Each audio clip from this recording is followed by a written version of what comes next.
All right, so let's go to college football for a minute. We all know that the preseason polls mean absolutely nothing at all. Don't believe me? Ask Texas. Don't believe me? Ask Penn State. You know, the number 1 and number 2 teams in the AP preseason top 25. Both of them are now out of the AP top 25 altogether, and it's October 6th. That didn't take very long. So I don't know which program is having the more embarrassing season. On the one hand, you have all the hype and expectation that came with Arch Madness. Arch Manning taking over as the Texas QB. Felt like a coronation, right? It felt like the Texas program was about to ascend to another level completely above everybody else in college football. Instead, they're going backwards fast. And Arch can't even handle the 1-3 Gators. That said, at least Arch was playing the Gators in the swamp. Not the Bruins in the Rose Bowl. Not the 0-4 Bruins with an interim head coach and a dude calling plays for the first time in his life.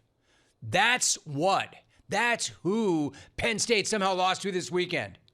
And not just that they lost, but how they lost.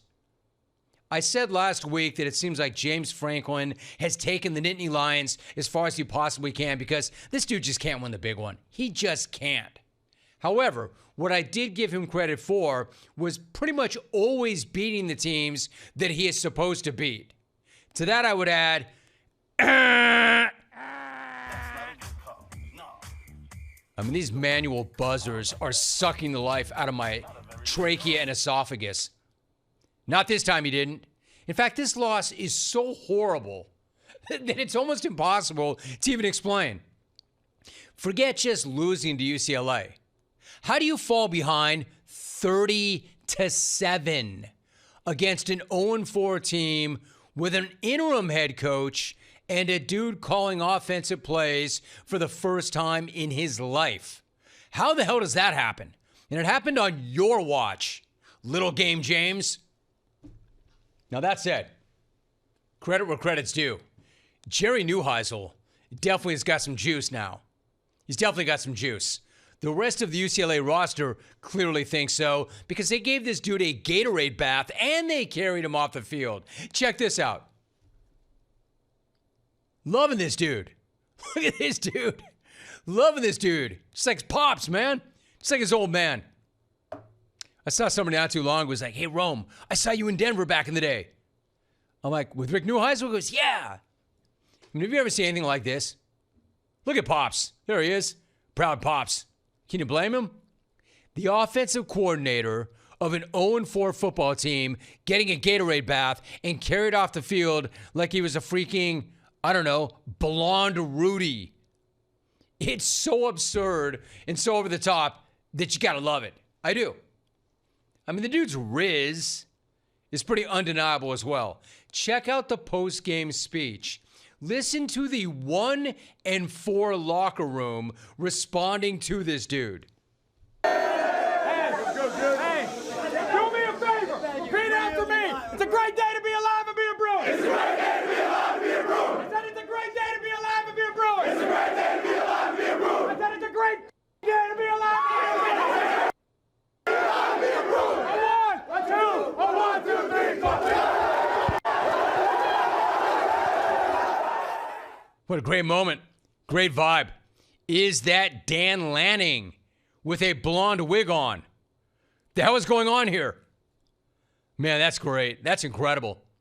Is this the saddest Power 5 program in America right now, or is it the most exciting? That is the most fired up I've ever seen a 1-4 team that already got their coach axed in my entire life. That team's 1-4 with that energy. Amazing. So yes, Penn State letting all of that happen is more embarrassing than Arch struggling in the swamp. Which honestly is not that surprising at all if you've been watching Arch. He's just not ready to win that kind of game yet, which is why Texas now finds itself 3-2 and out of the top 25 right now. But again, say what you want about Florida, say what you want about the Gators, now up and down they are, still Florida and still at the swamp. That's not coming into the Rose Bowl and playing an 0-4 UCLA team as like a 22-point favorite. At least Texas and Penn State.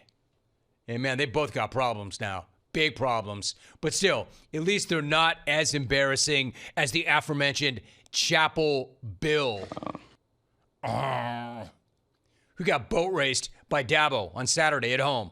Although the second half didn't feel like much of a home game at all, did it? Because the entire crowd abandoned the hood at halftime. And if the entire crowd did not abandon at halftime, it's only because part of the crowd left after the first quarter. Look at that stadium. Look at that place. That's Chapel Bill's house. That's Bill Belichick. Bill Belichick is coaching in that stadium. Freaking empty. That's what happens when you're down 35-3 at halftime. Imagine being the alleged GOAT and then being this much of a disaster as a college coach. Imagine how great, and my guy's way too classy to pile on. Way too classy. But imagine how my guy Mac Brown must feel right about now. Imagine being way classier and also way better at that gig. What an awesome idea. Let's run Mac out of town. Great idea, right, guys? There's another one. However, in defense of the GOAT, at least the GOAT practices what he preaches. I mean, what is Belichick known for most of all? What is Belichick known for most of all?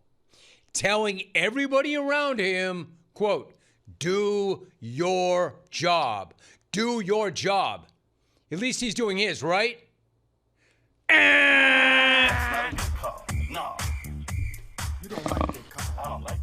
At least Belichick is exactly where his feet are and is not concerned about anything that doesn't matter, anything that doesn't focus entirely on the challenge that's in front of him. Things that don't matter, things like his former employee, the Patriots, and what they're doing. At least he's not focused on that, right?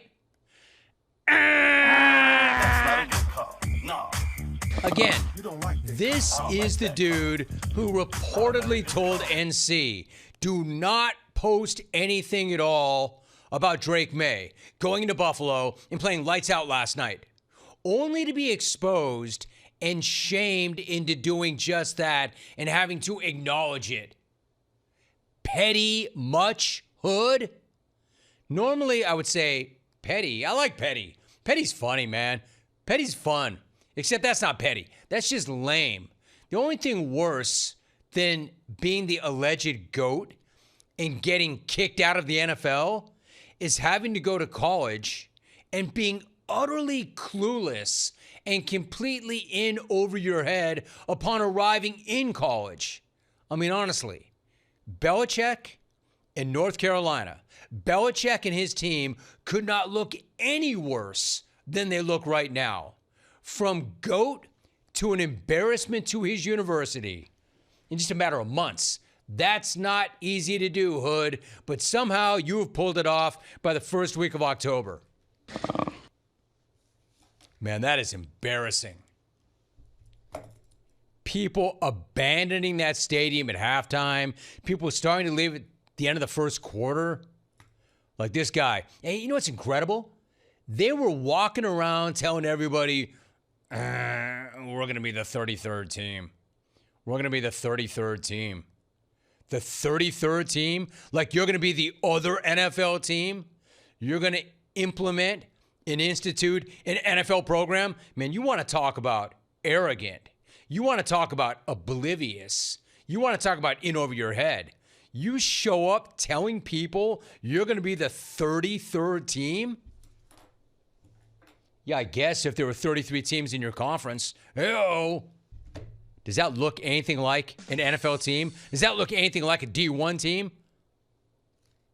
Man, my man, bad plan, bad process. And here's the thing, too. What you can't do if you're Belichick is say, this takes time. Not in today's game, it doesn't. You don't have time. And it doesn't take time. Others have stepped right in and turned things around really quickly. Why? NIL, the portal, player procurement. You're not procuring the right players. You don't have time, Hood. Hood, how much time do you need or want? You're 73. Believe me, other coaches have stepped into situations worse than this and turned things around really quickly because they understood the system. They understood how to work the system. They understood how to relate to players, retain players, procure players. My man, you don't have time. The reason I bring that up is my guy Mike Lombardi had reportedly sent a letter out to boosters and supporters saying, hey man, give us time. It took other coaches time, except that the examples that he pointed to were a long time ago. The game is different. The landscape is different. You don't have time. You're 73. How much time do you want, Bill? Come on now.